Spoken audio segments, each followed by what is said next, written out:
Hello student, ਸਤਿ ਸ਼੍ਰੀ ਅਕਾਲ। Welcome to O2 IAS academy.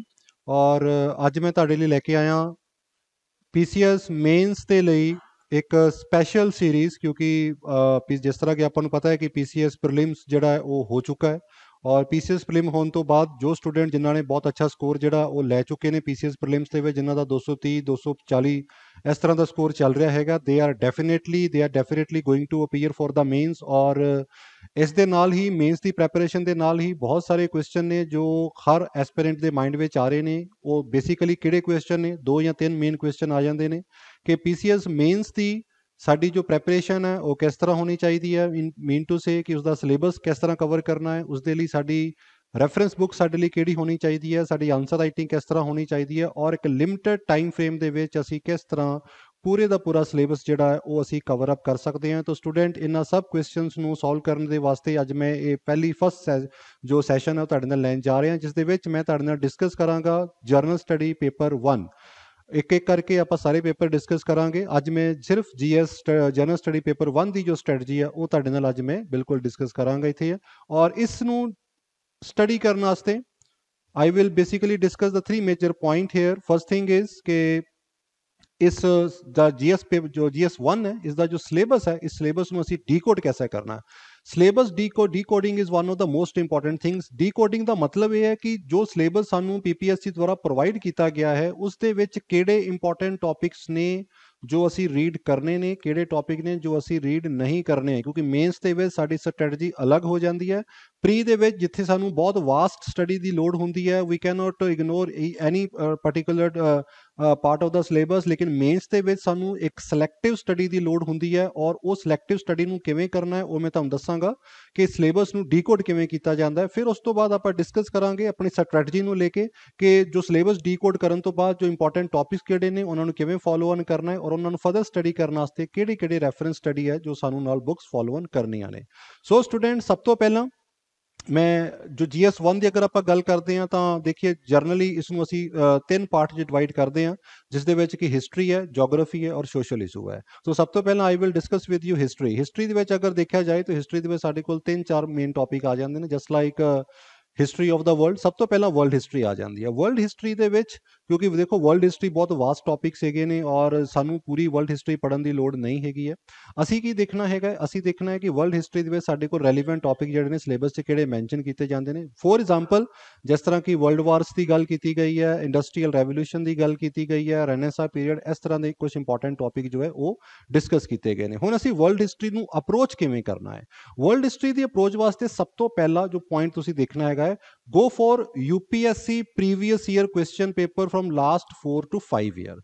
ਉਹ 4 ਤੋਂ 5 ਸਾਲ ਦੇ ਕੁਐਸਚਨ ਪੇਪਰ ਉਠਾਓ, ਉਸ ਦੇ ਵਿੱਚ ਦੇਖੋ ਕਿ ਵਰਲਡ ਹਿਸਟਰੀ ਦੇ ਵਿੱਚ ਕੁਐਸਚਨ ਕਿਸ ਤਰ੍ਹਾਂ ਦੇ ਆ ਰਹੇ ਨੇ and try to solve them। ਉਹਨੂੰ ਜਿੰਨਾ ਸੋਲਵ ਕਰੋਗੇ ਤੁਹਾਨੂੰ ਓਨਾ ਹੀ ਵਧੀਆ ਅੰਡਰਸਟੈਂਡਿੰਗ ਹੈ ਵਰਲਡ ਹਿਸਟਰੀ ਦੇ ਟੌਪਿਕਸ ਦੇ ਉੱਪਰ ਉੱਥੇ ਆਉਣੀ ਸ਼ੁਰੂ ਹੋ ਜਾਏਗੀ।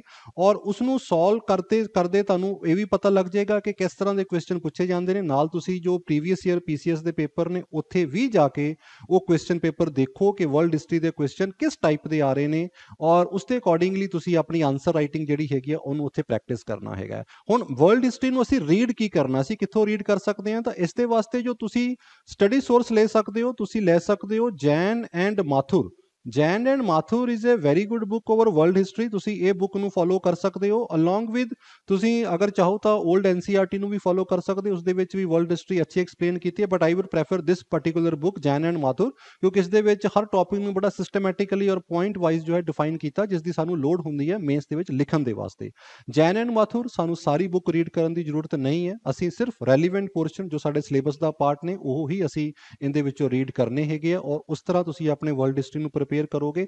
ਸੈਕੰਡ ਐਸਪੈਕਟ ਜਿਹੜਾ ਹੈਗਾ, this is about Indian culture. Indian culture ਦੇ ਲਈ ਤੁਸੀਂ ਗੋ ਫॉर ਸਿੰਪਲ, ਕਿਉਂਕਿ ਪ੍ਰੀ ਦੇ ਵਾਸਤੇ ਤੁਸੀਂ ਹਿਸਟਰੀ ਪੜ੍ਹੀ ਹੋਈ ਹੈ ਔਰ ਇਸ ਦੇ ਵਾਸਤੇ just go for NCERT, simple NCERT ਤੱਕ ਦਾ ਬੇਸਿਸ ਰੱਖੋ ਇਸ ਦੇ ਵਿੱਚ।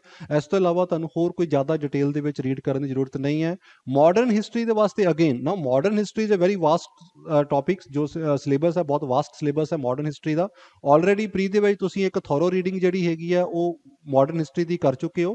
ਨਾਓ how to go for modern history for the mains perspective. ਤਾਂ ਦੇਖੋ ਸਭ ਤੋਂ ਪਹਿਲਾਂ ਆਈ ਵੁੱਡ ਪ੍ਰੈਫਰ ਹੇਅਰ ਕਿ ਤੁਸੀਂ ਸਪੈਕਟਰਮ ਦੀ ਜੋ ਮਾਡਰਨ ਇੰਡੀਅਨ ਬੁੱਕ ਹੈ that is a very good book, ਕਿਉਂਕਿ ਉਸ ਦੇ ਵਿੱਚ ਵੀ ਇੱਕ ਪੁਆਇੰਟ ਬੇਸ ਹਿਸਟਰੀ ਪੂਰੀ ਡਿਫਾਈਨ ਕੀਤੀ ਹੋਈ ਹੈ ਜੋ ਸਾਨੂੰ ਮੇਨਸ ਦੇ ਵਿੱਚ ਆਨਸਰ ਰਾਈਟਿੰਗ 'ਚ ਬਹੁਤ ਅੱਛੀ ਹੈਲਪ ਆਊਟ ਕਰਦੀ ਹੈ। ਤੁਸੀਂ ਸਪੈਕਟਰਮ ਦੀ ਬੁੱਕ ਲਓ, ਲੇਕਿਨ ਸਾਰੀ ਸਪੈਕਟਰਮ ਦੀ ਬੁੱਕ ਰੀਡ ਨਹੀਂ ਕਰਨੀ ਹੈ, ਤੁਸੀਂ ਉਹਦੇ ਵਿੱਚ ਰੈਲੀਵੈਂਟ ਟੌਪਿਕ ਉਠਾਣੇ। ਰੈਲੀਵੈਂਟ ਟੌਪਿਕ ਦਾ ਮਤਲਬ ਕੀ ਹੁੰਦਾ ਹੈ ਕਿ ਤੁਸੀਂ ਉਹਦੇ ਵਿੱਚ 15 ਤੋਂ 20 ਇੰਪੋਰਟੈਂਟ ਪਰਸਨੈਲਿਟੀਜ਼ ਰੀਡ ਕਰਨੀਆਂ ਨੇ, just like Mahatma Gandhi, Bhagat Singh, Subhash Chandra Bose, Jawaharlal Nehru, and read ਕਰਨ ਦਾ ਪਰਸਪੈਕਟਿਵ ਕੀ ਹੈ ਕਿ ਉਹਨਾਂ ਦੀ ਫਰੀडम ਸਟਰਗਲ 'ਚ ਕੰਟਰੀਬਿਊਸ਼ਨ ਕੀ ਰਹਿ ਗਈ ਹੈ। 15 ਤੋਂ 20 ਪਰਸਨੈਲਿਟੀ ਰੀਡ ਕਰਨੀਆਂ ਨੇ, 10 ਤੋਂ 12 ਮੇਜਰ ਈਵੈਂਟਸ ਰੀਡ ਕਰਨੀਆਂ ਨੇ, ਜਸਟ ਲਾਈਕ ਕਿ ਇੰਪੋਰਟੈਂਟ ਪੀਜ਼ੈਂਟ ਰੈਵੋਲੂਸ਼ਨਸ ਹੋ ਗਏ, ਟ੍ਰਾਈਬਲ ਰੈਵੋਲੂਸ਼ਨਸ ਹੋ ਗਏ, 1857 ਦਾ ਰਿਵੋਲਟ ਹੋ ਗਿਆ, Swadeshi movement, non cooperation, civil disobedience movement, quit India movement. ਇਸ ਤਰ੍ਹਾਂ ਦੇ ਇੰਪੋਰਟੈਂਟ ਟੌਪਿਕ ਤੁਸੀਂ ਲੈਣੇ ਨੇ ਔਰ ਇਹਨਾਂ ਦੇ ਕਾਜ਼ ਐਂਡ ਇਫੈਕਟ ਕੀ ਰਹੇ ਨੇ ਉਹ ਤੁਸੀਂ ਥੋਰੋਲੀ ਰੀਡ ਕਰਨੇ ਹੈਗੇ ਨੇ, ਕਿਉਂਕਿ ਅਗਰ ਤੁਸੀਂ ਇਹ personality plus proper event read ਕਰ ਲੋਗੇ ਤਾਂ ਅਗਰ ਤੁਹਾਨੂੰ ਉੱਥੇ ਕੁਐਸਚਨ ਪੁੱਛਿਆ ਜਾਂਦਾ ਤਾਂ you will be able to answer it. Again ਯਾਦ ਰੱਖਣਾ ਹੈ ਇੱਕ ਸਬਜੈਕਟਿਵ ਰੀਡਿੰਗ ਨਹੀਂ ਜਾਣੀ ਹੈ, ਤੁਸੀਂ ਰੀਡਿੰਗ ਜਦੋਂ ਕਰਨੀ ਹੈ ਤੁਸੀਂ ਪੁਆਇੰਟ ਬੇਸਿਸ 'ਚ ਰੀਡ ਕਰਨਾ ਹੈ ਤਾਂ ਕਿ ਆਨਸਰ ਰਾਈਟਿੰਗ ਦੇ ਵਿੱਚ ਤੁਹਾਨੂੰ ਹਰ ਚੀਜ਼ ਜਿਹੜੀ ਹੈ ਬੜੀ ਕ੍ਰਿਸਟਲ ਕਲੀਅਰ ਹੋਣੀ ਚਾਹੀਦੀ ਹੈ ਇਨ ਦਾ ਫਾਰਮ ਆਫ ਪੁਆਇੰਟ ਹੇਅਰ, ਠੀਕ ਹੈ। ਸੋ ਮਾਡਰਨ ਹਿਸਟਰੀ ਦੇ ਵਿੱਚ ਇੰਪੋਰਟੈਂਟ ਟੌਪਿਕ ਰੱਖਣੇ ਹੈਗੇ ਆ, ਕਿਉਂਕਿ ਅਸੀਂ I am going to start the mains answer writing ਦੇ ਵਾਸਤੇ ਇੱਕ ਟੈਸਟ ਸੀਰੀਜ਼ ਵੀ ਹੈ ਜੋ ਮੈਂ ਸਟਾਰਟ ਕਰਨ ਜਾ ਰਹੇ ਹੈਗੇ ਅਸੀਂ ਅਕੈਡਮੀ ਦੇ ਵਿੱਚ ਇੱਥੇ, ਔਰ ਉਸ ਦੇ ਵਿੱਚ ਵੀ ਜੋ ਰੈਲੀਵੈਂਟ ਟੌਪਿਕਸ ਹੋਣਗੇ ਮਾਡਰਨ ਹਿਸਟਰੀ ਨੂੰ ਕਿਵੇਂ ਅਪਰੋਚ ਕਰਨਾ ਉਹ ਵੀ ਮੈਂ ਜੋ ਹੈ ਅੱਗੇ ਜਾ ਕੇ ਡਿਸਕਸ ਕਰਾਂਗਾ। ਪੰਜਾਬ ਦੀ ਹਿਸਟਰੀ ਵਿੱਚ ਦੇਖੀਏ ਤਾਂ ਦੋ ਪਾਰਟ ਦੇ ਵਿੱਚ ਸਿਲੇਬਸ ਡਿਵਾਈਡ ਕੀਤਾ ਹੋਇਆ, ਇੱਕ ਜਰਨਲ ਹਿਸਟਰੀ ਆਫ ਪੰਜਾਬ ਆ ਜਾਂਦੀ ਹੈ, ਦੂਸਰੀ ਮਹਾਰਾਜਾ ਰਣਜੀਤ ਸਿੰਘ ਔਰ ਉਹਨਾਂ ਦੇ ਟਾਈਮ ਦੀ ਹਿਸਟਰੀ ਆ ਜਾਂਦੀ ਹੈ। ਤਾਂ ਇਸ ਨੂੰ ਅਸੀਂ ਕਿਵੇਂ ਕਵਰ ਕਰਨਾ ਹੈ, ਤਾਂ ਆਲਰੇਡੀ ਜੋ ਪ੍ਰੀ ਦੇ ਵਿੱਚ ਅਸੀਂ ਹਿਸਟਰੀ ਪੜ੍ਹੀ ਹੈਗੀ ਆ that will be our basis here, ਲੇਕਿਨ ਅਗਰ ਅਸੀਂ ਥੋੜਾ ਜਿਹਾ ਉੱਥੇ ਫਰਦਰ ਰੀਡਿੰਗ ਕਰਨਾ ਚਾਹੁੰਦੇ ਹਾਂ ਤਾਂ hair I will suggest you ਕਿ ਯੂ ਸ਼ੁੱਡ ਗੋ ਫॉर ਰਾਜ ਮੋਹਨ। ਤੁਸੀਂ ਰਾਜ ਮੋਹਨ ਗਾਂਧੀ ਦੀ ਬੁੱਕ ਜਿਹੜੀ ਹੈਗੀ ਆ ਤੁਸੀਂ ਇੱਥੇ ਰੀਡ ਕਰ ਸਕਦੇ ਹੋ। ਇਹ ਸਾਰੀ ਬੁੱਕ ਰੀਡ ਕਰਨ ਦੀ ਜ਼ਰੂਰਤ ਨਹੀਂ ਹੈ, you will only go for relevant portion, ਜਿਸ ਤਰ੍ਹਾਂ ਕਿ ਇਹਦੇ ਵਿੱਚ ਮਹਾਰਾਜਾ ਰਣਜੀਤ ਸਿੰਘ ਔਰ ਉਹਨਾਂ ਦੇ ਟਾਈਮ ਦੀ ਹਿਸਟਰੀ ਕਾਫੀ ਅੱਛੀ ਦਿੱਤੀ ਹੋਈ ਹੈ, ਤੁਸੀਂ ਇਹ ਬੁੱਕ ਜਿਹੜੀ ਹੈਗੀ ਨਾਲ ਰੀਡ ਕਰ ਲਓ, ਬਟ ਓਨਲੀ ਰੈਲੀਵੈਂਟ ਟੌਪਿਕ ਜਿਹੜੇ ਨੇ ਤੁਸੀਂ ਉਹ ਰੀਡ ਕਰਨੇ ਨੇ, ਸਾਰੀ ਬੁੱਕ ਰੀਡ ਕਰਨ ਦੀ ਜ਼ਰੂਰਤ ਨਹੀਂ ਹੈਗੀ ਆ। ਸੋ student this is the way to go for history writing ਔਰ ਇਸ ਨੂੰ ਤੁਸੀਂ ਅਪਰੋਚ ਕਰਨਾ ਹੈਗਾ। ਔਰ again I would emphasize here answer writing is a matter of practice, the more you practice the more expert you will become। so answer writing ਆਪਣੀ ਹੁਣੇ ਤੋਂ ਸਟਾਰਟ ਕਰ ਦਿਓ under any guidance ਕਿ ਕੋਈ ਵੀ ਜੋ ਤੁਹਾਡਾ ਕੋਈ ਮੈਂਟੋਰ ਹੋ ਸਕਦਾ ਹੈ, ਕੋਈ ਜਿੱਥੇ ਵੀ ਤੁਸੀਂ ਪੜ੍ਹ ਰਹੇ ਹੋ ਜੋ ਤੁਹਾਨੂੰ ਪੜ੍ਹਾ ਰਹੇ ਹੈਗੇ ਨੇ, ਜਾਂ anybody who has experience of writing mains, ਤੁਸੀਂ ਉਹਨਾਂ ਦੇ ਗਾਈਡੈਂਸ ਦੇ ਨੀਚੇ ਆਪਣੀ ਆਨਸਰ ਰਾਈਟਿੰਗ ਜ਼ਰੂਰ ਸਟਾਰਟ ਕਰ ਦਿਓ, ਕਿਉਂਕਿ ਆਨਸਰ ਰਾਈਟਿੰਗ ਜਿਹੜੀ ਟੈਕਨੀਕਸ ਹੈ ਉਹ ਇੰਨੀ ਜਲਦੀ ਮਾਸਟਰਸ ਨਹੀਂ ਹੁੰਦੀਆਂ, it at least need 2 to 3 month hard core answer writing ਜ਼ਰੂਰਤ ਹੈਗੀ ਹੈ। ਤਾਂ ਇੱਥੇ ਤੁਸੀਂ ਆਪਣੀ ਆਨਸਰ ਰਾਈਟਿੰਗ ਜ਼ਰੂਰ ਸ਼ੁਰੂ ਕਰ ਦਿਓ। ਪ੍ਰੀਵੀਅਸ ਈਅਰ UPSC ਔਰ ਜੋ PCS ਦੇ ਵਿੱਚ ਕੁਐਸਚਨ ਆਏ ਨੇ ਉਹਨਾਂ ਨੂੰ ਇਮੀਡੀਏਟਲੀ ਸੋਲਵ ਕਰਨਾ ਜਿਹੜਾ ਤੁਸੀਂ ਇੱਥੇ ਸਟਾਰਟ ਕਰ ਸਕਦੇ ਹੋ। ਇਸ ਤੋਂ ਬਾਅਦ ਸੈਕਸ਼ਨ 2 ਦੀ ਗੱਲ ਕਰੀਏ ਤਾਂ ਰਫਲੀ it is only about geography ਦੀ ਗੱਲ ਕੀਤੀ ਜਾਂਦੀ ਹੈ। ਜੋਗ੍ਰਾਫੀ 'ਤੇ ਦੋ ਤਰ੍ਹਾਂ ਦੇ ਜੋਗ੍ਰਾਫੀਕਲ ਫਿਨੋਮੀਨਾਸ ਦੀ ਗੱਲ ਕੀਤੀ ਜਾਂਦੀ ਹੈ, one is the general geography, physical geography, and other one is the geography of Punjab. So reading material ਸਾਡਾ ਇੱਥੇ ਬੇਸਿਕ ਸੇਮ ਰਹੇਗਾ, NCERT ਸਾਡਾ ਬੇਸਿਕ ਰਹੇਗਾ, NCERT ਤੋਂ ਅਸੀਂ ਫੋਲੋ ਕਰ ਲੈਣ, ਸਾਡਾ ਬੇਸਿਕ ਜਿਹੜਾ ਬਿਲਕੁਲ ਕਲੀਅਰ ਹੋ ਜਾਂਦਾ। ਲੇਕਿਨ ਇਸ ਦੇ ਨਾਲ ਜੋਗ੍ਰਾਫੀ ਦੇ ਵਿੱਚ ਅਕਸਰ ਕਈ ਐਸੇ ਕੁਐਸਚਨ ਪੁੱਟ ਆਨ ਕੀਤੇ ਜਾਂਦੇ ਨੇ ਜਿਹੜਾ ਥੋੜੇ ਕਰੰਟ ਇਵੈਂਟਸ ਦੇ ਨਾਲ ਰਿਲੇਟ ਹੁੰਦੇ ਨੇ, ਜਸਟ ਲਾਈਕ ਤੁਸੀਂ ਦੇਖਿਆ ਕਿ ਉੱਤਰਾਖੰਡ ਦੇ ਵਿੱਚ ਇੱਕ ਗਲੇਸ਼ੀਅਲ ਬਰਸਟ ਹੋਇਆ ਤਾਂ ਇਸ ਦੇ ਰਿਗਾਰਡਿੰਗ ਜਿਹੜੇ ਹੈਗੇ ਕੁਐਸਚਨ ਪੁੱਟ ਆਨ ਕੀਤੇ ਜਾ ਸਕਦੇ ਨੇ ਕਿ ਜੋ ਹਿਊਮਨਸ ਡਿਵੈਲਪਮੈਂਟ ਹੋ ਰਹੀਆਂ ਨੇ, ਇਕਨੋਮਿਕ ਡਿਵੈਲਪਮੈਂਟਸ ਹੋ ਰਹੀਆਂ ਨੇ, ਜਾਂ ਅਸੀਂ ਬਹੁਤ ਸਾਰੀ ਜੋ ਹੈ ਹਿਮਾਲਿਆਸ ਦੇ ਵਿੱਚ ਜਾਂ ਇਕੋਲੋਜੀਕਲ ਜ਼ੋਨਸ ਦੇ ਵਿੱਚ ਜੋ ਇਕਨੋਮਿਕ ਡਿਵੈਲਪਮੈਂਟ ਚੱਲ ਰਹੀਆਂ, ਚਾਹੇ ਉਹ ਹਾਈਡਰੋ ਪ੍ਰੋਜੈਕਟ ਨੇ ਜਾਂ ਅਦਰ ਡਿਵੈਲਪਮੈਂਟ ਪ੍ਰੋਜੈਕਟ ਚੱਲ ਰਹੇ ਨੇ, ਤਾਂ ਇਸ ਦਾ ਜਿਹੜਾ ਡਾਇਰੈਕਟ ਰਿਲੇਸ਼ਨ ਹੈਗਾ ਹੈ ਉਹ ਜੋ ਨੈਚੁਰਲ ਕੈਲੈਮਿਟੀ ਹੈ, ਜਾਂ ਜਿਸ ਤਰ੍ਹਾਂ ਕਿ ਆਪਾਂ ਗਲੇਸ਼ੀਅਲ ਬਰਸਟ ਦੀ ਗੱਲ ਕੀਤੀ ਹੈਗੀ ਹੈ ਤੇ ਉਸ 'ਤੇ ਕੀ ਇਫੈਕਟ ਪੈਂਦਾ ਹੈਗਾ, ਔਰ ਇਹ ਸਭ ਚੀਜ਼ਾਂ ਨੇ ਥੋੜਾ ਕਰੰਟ ਦੇ ਵਿੱਚ ਸਾਨੂੰ ਪੜ੍ਹਨ ਦੀ ਜ਼ਰੂਰਤ ਹੈਗੀ ਹੈ। So here I would recommend you ਕਿ ਬੇਸਿਕ NCERT ਤੁਸੀਂ ਪੜ੍ਹ ਰਹੀ ਹੈ, here you go for the newspaper reading ਦੇ ਵਿੱਚ ਦਾ ਟ੍ਰਿਬਿਊਨ ਦੇ ਜੋ ਐਡੀਟੋਰੀਅਲਸ ਨੇ, editorial page go for that, ਉਹਨਾਂ ਦੇ ਐਡੀਟੋਰੀਅਲ ਬਹੁਤ ਅੱਛੇ ਆਉਂਦੇ ਨੇ, ਔਰ ਕਲਾਈਮੇਟ ਚੇਂਜ ਔਰ ਇਸ ਦੇ ਉੱਪਰ ਵੀ ਖਾਸ ਕਰਕੇ ਪੰਜਾਬ ਦੇ ਉੱਪਰ ਵੀ ਇਸ ਤਰ੍ਹਾਂ ਦੇ ਕੁਐਸਚਨ ਪੁੱਛੇ ਜਾਂਦੇ ਨੇ, ਕ੍ਰੌਪ ਰੋਟੇਸ਼ਨਸ ਤੇ ਲੈ ਕੇ ਔਰ ਕ੍ਰੌਪ ਡਾਇਵਰਸਿਫਿਕੇਸ਼ਨ ਦੇ ਲੈ ਕੇ ਇਸ ਤਰ੍ਹਾਂ ਦੇ ਕੁਐਸਚਨ ਪੁੱਟ ਆਨ ਕਰ ਲਏ ਜਾਂਦੇ ਨੇ, ਤਾਂ ਉੱਥੇ ਟ੍ਰਿਬਿਊਨ ਦੇ ਐਡੀਟੋਰੀਅਲ ਜਿਹੜੇ ਨੇ ਸਾਨੂੰ ਕਾਫੀ ਹੈਲਪ ਕਰ ਸਕਦੇ ਨੇ, ਖਾਸ ਕਰਕੇ ਪੰਜਾਬ ਦੀ ਜੋਗ੍ਰਾਫੀਕਲ ਐਸਪੈਕਟ ਨੂੰ ਕਵਰ ਕਰਨ ਵਾਸਤੇ। Again I wood emphasises newspaper is the Bible of the general study. Newspaper ਨੂੰ ਇਗਨੋਰ ਨਹੀਂ ਕਰਨਾ, ਕਿਉਂਕਿ ਪ੍ਰੀ ਦੇ ਵਿੱਚ ਤੁਸੀਂ ਆਲਰੇਡੀ ਦੇਖ ਚੁੱਕੇ ਹੋ ਕਿ ਇੱਕ ਨਿਊਜ਼ਪੇਪਰ ਨਿਊਜ਼ਪੇਪਰ ਨੇ ਕਿੰਨਾ ਇੰਪੋਰਟੈਂਟ ਰੋਲ ਪਲੇ ਕੀਤਾ ਹੈ। ਤਾਂ ਨਿਊਜ਼ਪੇਪਰ ਉੱਥੇ ਤੁਸੀਂ ਟ੍ਰਿਬਿਊਨ ਦੀ ਹੈਲਪ ਜਿਹੜੀ ਹੈਗੀ ਇਨ ਦਾ ਫਾਰਮ ਆਫ ਐਡੀਟੋਰੀਅਲ ਲੈ ਸਕਦੇ ਹੋ। ਥਰਡ ਐਸਪੈਕਟ ਜਿਹੜਾ ਹੈਗਾ ਸੋਸਾਇਟੀ ਦੇ ਵਿੱਚ यहाँ पे आ जाता है। सोसाइटी ਦੇ ਵਿੱਚ ਜਿਹੜਾ ਐਸਪੈਕਟ ਮੇਨ ਕਵਰ ਕੀਤੇ ਜਾਂਦੇ ਨੇ, ਜਰਨਲ ਕਨਸੈਪਟ ਜਿੱਥੇ ਆ ਜਾਂਦੇ ਨੇ, ਜ਼ਿਆਦਾਤਰ ਇੰਫੋਸਿਸ ਜਿਹੜਾ ਹੈ ਉਹ ਕਰੰਟ ਅਫੇਅਰ ਦੇ ਉੱਪਰ ਹੀ ਰਹੇਗਾ। ਇਸ ਲਈ ਇੱਥੇ ਵੀ ਤੁਸੀਂ ਨਿਊਜ਼ਪੇਪਰ ਦੀ ਹੈਲਪ ਜ਼ਿਆਦਾ ਲੈ ਸਕਦੇ ਹੋ।